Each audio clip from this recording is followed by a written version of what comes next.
فرمایا وَإِذَا سَأَلَكَ عِبَادِي أَنِّي فَإِنِّي قَرِيب، محبوب جب میرے بندے آپ کی بارگاہ میں آ کے میرے بارے میں پوچھیں نا تو ان سے کہہ دینا میں ان کے قریب ہی ہوں، قریب ہی ہوں۔ دلیل کیا ہے؟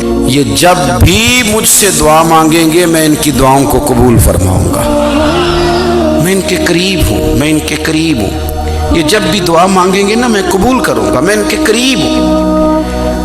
اللہ تبارک و تعالیٰ کے بندے اللہ سے محبت کرتے، رب کی بارگاہ میں جھکتے، اس کو اپنے دکھ سناتے، اس کے پیارے محبوب صلی اللہ تعالیٰ علیہ وسلم کا وسیلہ لے کے اس کے حضور حاضر ہو جاتے، پیشانیاں سجدوں سے روشن ہوتی۔ ہم نا ہر چیز کے لیے وقت نکالتے ہیں، ہر چیز کے لیے، لیکن عبادت کے لیے وقت نہیں نکالتے۔ ہر شے آباد ہے، ہر شے، ہماری فیس بک بھی آباد ہے، واٹس ایپ بھی آباد ہے، ہمارے ٹویٹر بھی آباد ہیں، ہماری ہر چیز آباد ہے۔ سب سے کم آباد ہمارا مصلی رہ گیا ہے، سب سے کم۔ وہ لوگ اب ڈھونڈنے سے ملتے ہیں جن کی بغل میں مصلی ہوتا تھا۔ میرے بھائی آپ کتنا کو دنیا کے پیچھے بھاگو گے تھکا دے گی، کتنا دولت کے پیچھے بھاگو گے تھکا دے گی۔ آپ جب اپنی زندگی میں جمع تفریق کرو گے نا تو مرتے وقت احساس ہوگا کہ سارا کچھ تو لوگوں کے لیے کیا، اپنے لیے تو کر ہی کچھ نہیں سکے۔ اور ہم عبادت کے معاملے میں بہانے بازی بھی کرتے ہیں۔ ہم کہتے ہیں اوہو رزق کمانا بھی تو عبادت ہی ہے نا، تو میں حلال روزی کے لیے جا رہا ہوں، یہ بھی تو عبادت ہے نا۔ میری طرح کے لوگ کہہ دیتے ہیں کہ میں سویرے اٹھ کے مدرسے میں کچھ اسباق دیکھتا ہوں تو یہ بھی تو عبادت ہے، میں بیان کرنے کے لیے مطالعہ کرتا ہوں تو یہ بھی تو عبادت ہے نا، اتنے لمبے سفر کر کے ملک میں دنیا میں گھومتا ہوں تو یہ بھی تو میں عبادت ہی کر رہا ہوں۔ اب اسپیشل نفلوں کے لیے وقت کس طرح نکلے، اسپیشل کر کے تسبیح میں کیسے چلاؤں، میں سارا کچھ ہم بہانے بنا لیتے ہیں نا۔ میرا سوال یہ ہے کہ یہ ساری باتیں صحابہ کو، نبی کریم کو، دیگر لوگوں کو بھی تو پتہ تھی نا، لیکن آپ غور تو کریں 23 سال حضور کو وقت ملا، مختصر وقت ظاہراً تبلیغ کرنے کے لیے، پوری دنیا میں دین بھی پھیلانا ہے۔ گھر میں 11 ازواج ہے، 4 بیٹیاں ہیں، ان کی اولادیں، سارے کام کاج بھی دیکھنے، لیکن سیدہ طیبہ طاہرہ حضرت عائشہ صدیقہ رضی اللہ تعالیٰ عنہ فرماتی ہیں سارا دن تبلیغ کرتے، ہر غلام کے دکھ سنتے، گھر میں آتے تو اپنے گھر والوں کا خیال کرتے، کام میں ہمارا ہاتھ بٹاتے۔ قربان جاؤں، کہتی ہیں زمانہ سارا سو جاتا لیکن آمنہ کے لال مصلی بچھا لیتے۔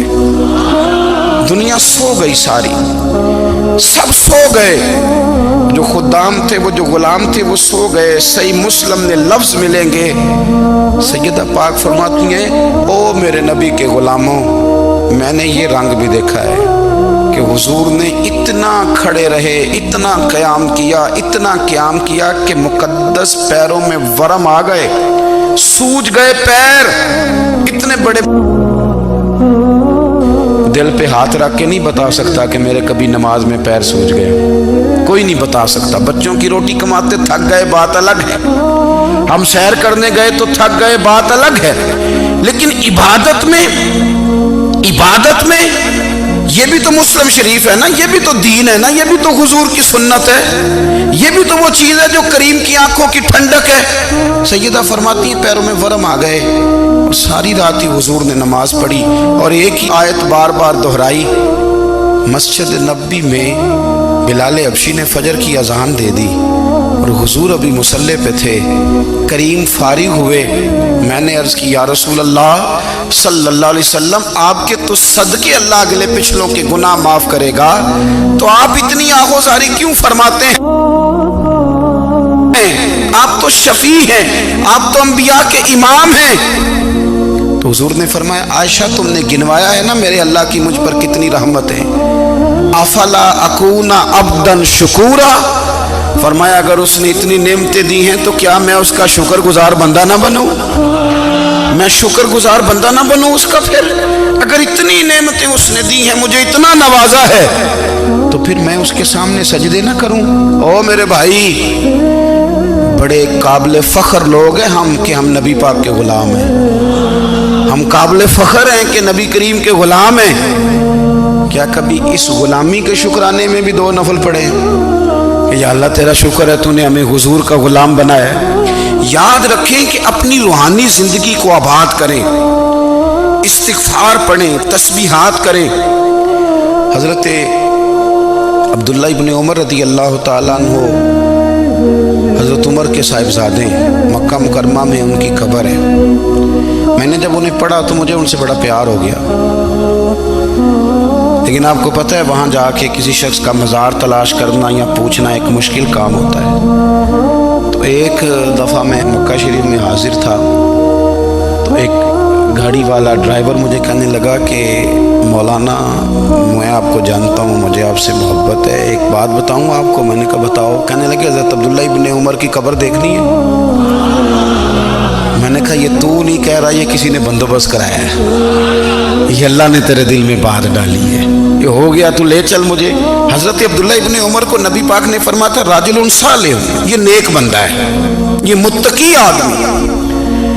حضرت عبداللہ ابن عمر رضی اللہ تعالیٰ عنہ سیدنا فاروق اعظم رضی اللہ تعالیٰ عنہ کے صاحبزادے ہیں، اور ان کی ہمشیرہ سیدہ حفصہ رضی اللہ تعالیٰ عنہ حضور کی زوجہ محترمہ۔ ایک دن اپنی ہمشیرہ سے کہنے لگے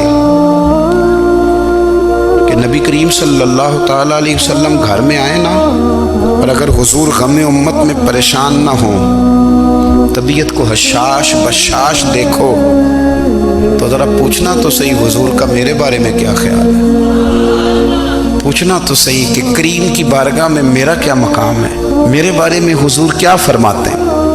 اب بہن کو کام بتائے، اور بتائے بھی بھائی، اور پھر بہن وہ کام نہ کرے، یہ تاریخ میں ہوتا نہیں۔ حضرت عمر فاروق رضی اللہ تعالیٰ عنہ کی صاحبزادی ام المومنین رضی اللہ تعالیٰ عنہ فرماتی ہیں کہ میں تو بس منتظر تھی، انہوں نے تو کہا تھا نا کہ اگر تم حشاش بشاش دیکھو تو بات کرنا، لیکن حضور تشریف لائے، میری باری تھی، میرے گھر تشریف لائے، کھانا پیش کیا تو فوراً میں نے عرض کی حضور ایک بات پوچھنی تھی۔ تو حضور نے فرمایا پوچھئے۔ میں نے عرض کی حضور میرے بھائی عبداللہ ابن عمر کے بارے میں آپ کا کیا خیال ہے؟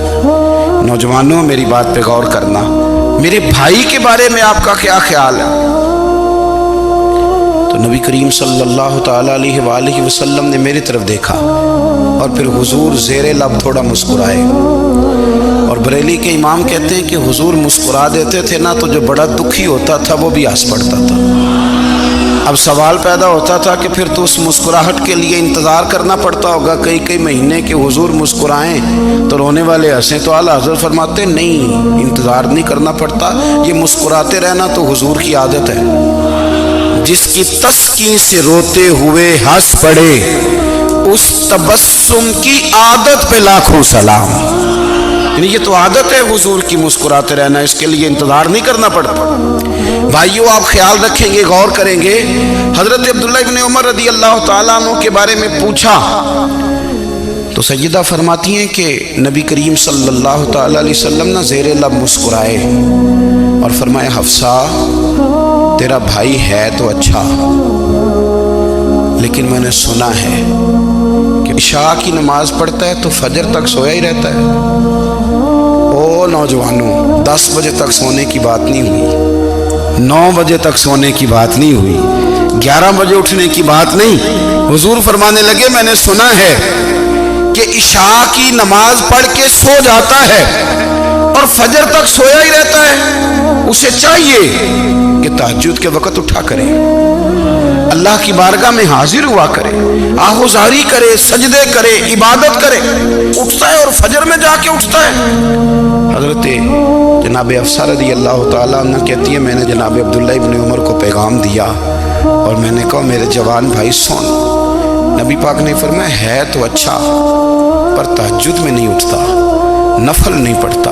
او میری ملت کے جوانوں، مزہ نہیں آ جاتا جب ساری دنیا سوئی ہو، ساری دنیا، اور بستر بھی گرم ہو اور نیند بھی پورا غلبہ کر رہی ہو، اور اچانک گھنٹی بجے دماغ میں، آنکھ کھلے، گھڑی پہ نظر پڑے، 3:30 4 بجے کا پیغام گھڑی بتائے، اور کوئی چڑھتی جوانی والا اٹھ کے وضو کرے، اور جب وہ مصلی کھول کے بچھائے تو مدینے والے محبوب کہتے ہیں کہ ہر نماز پہ رب ثواب دیتا ہے، اور جو اٹھ کے تہجد کی نماز پڑھے اسے دیکھ کے تو رب مسکراتا ہے، جو اس کی شان کے لائق ہے، جو اس کی شان کے لائق، وہ مسکراتا ہے، خوش ہوتا ہے کہ میرا بندہ تہجد میں اٹھ گیا، وہ مسکراتا ہے۔ کاش ہماری صبحیں کبھی اپنے مالک کے نام ہو جائیں، کاش کہ صبح حضرت ابو الحسن رحمۃ اللہ تعالی علیہ حضرت معاذ ابن جبل رضی اللہ تعالیٰ عنہ کے پاس بیٹھا کرتے تھے، فرماتے ہیں ان سے جو پیار بڑھا تو پھر میرا مصلی سے بھی بڑھ گیا۔ تابعی ہیں، فرماتے ہیں صحابی رسول سے محبت ہوئی تو ذکر سے بھی ہو گئی، پھر درود شریف سے بھی ہو گئی، محبت ان سے بڑھی تو پھر اللہ نے مسجد کا پیار بھی بڑھا دیا۔ آپ فرماتے ہیں کہ میری ہر وقت بھی یہ چاہتی تھی کہ بس اللہ اللہ کروں، بس اللہ اللہ کروں، بس نہ میں ذرا تھوڑی جان چھڑاؤں لوگوں سے، کوئی 10 منٹ ملے تو میں کچھ 4 نفل پڑھ لوں، میں تھوڑا سا نہ بچوں لوگوں سے، اور مجھے تسبیح ملے تو میں نہ کچھ 400-500 دفعہ استغفار پڑھوں، سبحان اللہ، الحمدللہ، اللہ اکبر، لا حول ولا قوت الا باللہ، میں نہ تسبیحات پڑھوں۔ فرماتے ہیں کہ بچے تھے گھر میں 6-7، غربت تھی، کام ملتا کوئی نہیں تھا، اور میں کام چور نہیں تھا، کام ڈھونڈتا تھا، پر اللہ کی قدرت کے کام نہیں ملتا تھا۔ فرماتے ہیں کہ میں نے ایک دن اپنی اہلیہ سے کہا کہ آج میں پھر جاتا ہوں کام ڈھونڈنے، تو میری بیوی بڑی فرما بردار تھی، پر اس دن نہ غربت کے ہاتھوں تنگ آ کے کہنے لگی آج نانا کوئی تو چیز لے کے آیا، تو مجھ سے بچوں کی بھوک نہیں دیکھی جاتی، یہ سب روگاں دا روگ محمد جس دا نام غریبی، کنڈ بلا کے لنگ جاندے نہیں دوست یار قریبی، آج نہ کچھ لے کے آیا تو میں بچے لے کے چلی جاؤں گی۔ شیخ فرماتے ہیں کہ میں بڑا پریشان گھر سے نکلا، پر میں نے صبح سے لے کے زور تک کام ڈھونڈا، کام ملا کوئی نہیں، تو میرے دل میں خیال آیا چلو کام نہیں ملتا تو اللہ اللہ تو کرے نا، چلو بندوں کی مزدوری نہیں ملتی تو رب کریم کی عبادت ہی کرتے ہیں۔ فرماتے ہیں کہ میں نے نا فرات کے پانی سے وضو کیا، نہر کے، شدید دھوپ تھی، ساتھ ریت تھی اور ریت تپ رہی تھی، میں نے اپنا رومال وہیں مصلی کے طور پر بچھا لیا، اور فرماتے ہیں کہ زور سے لے کر عصر تک نماز پڑھی، دھوپ بھی پورے زور پہ، پر میرے سجدے کا ذوق بھی پورے زور پہ۔ فرماتے ہیں سورج بھی چمک رہا ہے اور رب کی عبادت کا ذوق بھی پورے زور پہ، میں سجدہ کروں تو پھر میرا اٹھانے کو جی نہ چاہے۔ میرے استاد لکھا کرتے تھے، یہ ان کا شعر ہے، وہ کہا کرتے تھے مجھے سوز دے، مجھے ساز دے، اور مجھے نیم شب کا نیاز دے، دم سجدہ خود کو میں توڑ دوں، مجھے ایسا ذوق نماز دے، اور میں تیری بہار کا پھول ہوں، میں کھلا بھی ہوں تو تیرے لیے، مجھے میری شاخ سے توڑ لے، مجھے اپنی زلف کا ناز دے۔ بھائی فرماتے ہیں کہ عصر تک میں نے نفل پڑھے، دل ڈھلنے لگا، عصر کی نماز پڑھی اور میں وہاں سے چلا۔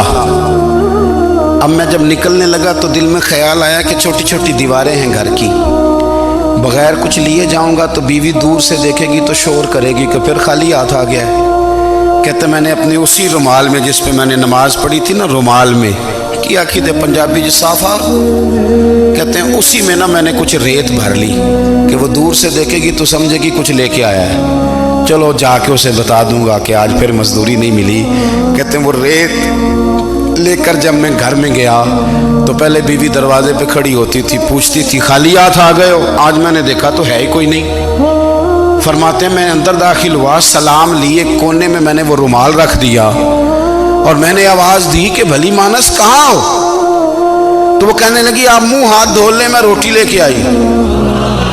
میں نے کہا روٹی کہاں سے آ گئی؟ یہاں تو کئی دنوں کے فاقے، تو کئی دنوں کی غربت ہے، یہاں تو اس گھر میں تو فقیری ہے۔ فرماتے ہیں کہ وہ روٹی لے کے آئی اور اس وقت کی جو موجودہ نعمتیں تھیں، سمجھ لیں سلاد، اچار، ہر چیز ساتھ لائی۔ میں نے کہا کہ بچے کہاں گئے؟ کہنے لگی وہ کھانا کھا کے کھیلنے گئے، آپ کھانا کھا لیں آ جاتے۔ کھانا اس نے چن دیا۔ میں نے